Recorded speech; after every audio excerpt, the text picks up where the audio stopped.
अब हम multiple inheritance को देखने वाले, तो पहले हम इसके कंसेप्ट को और सिंटैक्स को समझेंगे और प्रोग्राम भी करके देखेंगे। तो शुरुआत करते हैं।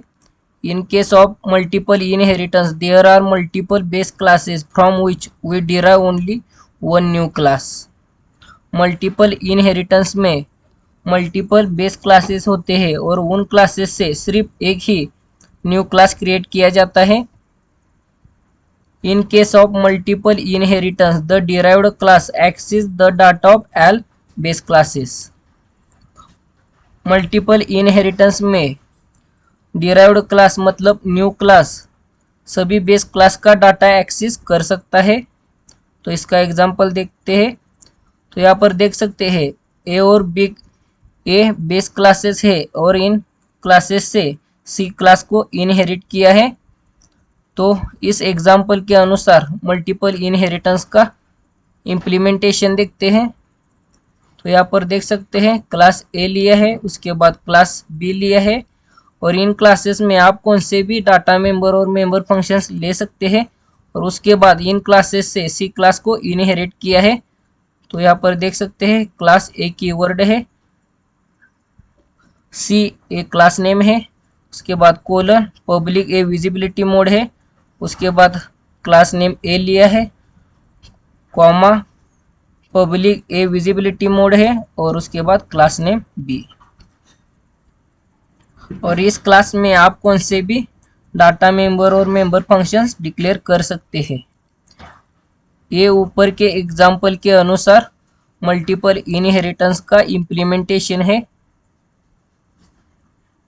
अब हम मल्टीपल इनहेरिटेंस का प्रोग्राम करने वाले हैं। तो मैंने यहाँ पर हेडर फाइल लिए हैश इंक्लूड आईओ स्ट्रीम, उसके बाद नेम स्पेस लिया है। अब हम क्लास ए लेते हैं और इस क्लास के अंदर पब्लिकली वन फंक्शन लेंगे, वाइड प्रिंट वन फंक्शन लेते हैं। उसके बाद क्लास बी लेते हैं और इस क्लास के अंदर भी पब्लिकली वन फंक्शन लेंगे, वाइड प्रिंट टू। अब इन टू क्लासेस से सी क्लास को इनहेरिट करते हैं। तो यहाँ पर क्लास सी, उसके बाद कोलन विजिबिलिटी मोड पब्लिक लेते हैं, क्लास नेम ए, उसके बाद कॉमा, फिर से विजिबिलिटी मोड पब्लिक और क्लास नेम बी लेते हैं। और इस क्लास के अंदर भी पब्लिकली वन फंक्शन लेंगे, तो वाइड डिस्प्ले ए फंक्शन लेते हैं।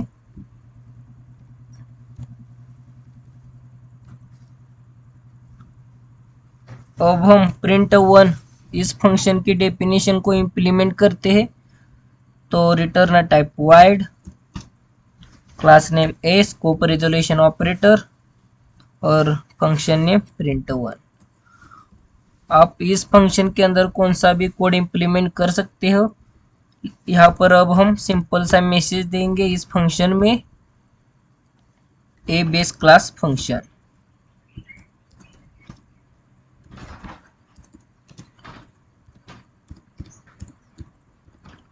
यहाँ पर मैसेज दे दिया है। अब हम प्रिंट टू इस फंक्शन के डेफिनेशन को इम्प्लीमेंट करते हैं।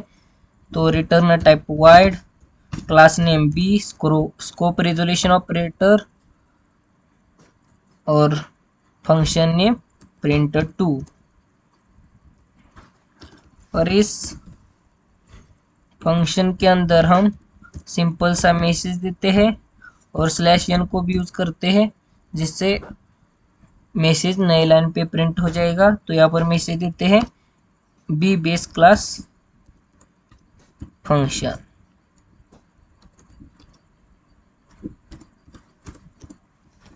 आप कौन सा भी मैसेज दे सकते हैं, आपको जो चाहिए। उसके बाद हम डिस्प्ले फंक्शन की डेफिनेशन को इम्प्लीमेंट करते हैं। तो return type void, class name C, scope resolution operator और फंक्शन नेम डिस्प्ले। और इसमें भी हम सिंपल सा मैसेज देंगे तो यहाँ पर /n का भी यूज करते हैं और यहाँ पर मैसेज देते हैं सी डिराइव्ड क्लास फंक्शन।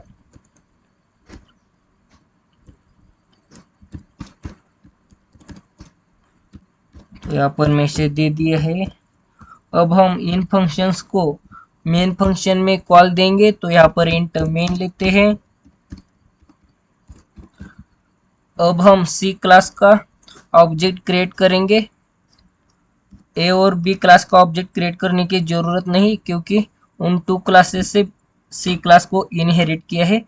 तो सी क्लास का ऑब्जेक्ट n क्रिएट करते हैं और n ऑब्जेक्ट से print1 फंक्शन को पहले कॉल देते हैं, उसके बाद print2 को कॉल देंगे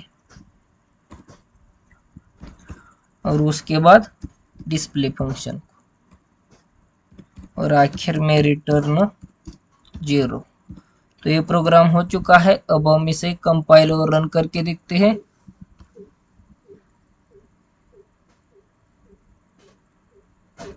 तो देख सकते हैं ये प्रोग्राम सक्सेसफुली कंपाइल और रन हो चुका है और मैसेज भी प्रिंट हो चुका है। A base class function, B base class function, C derived class function, क्योंकि सी क्लास को ए और बी क्लास से इनहेरिट किया है।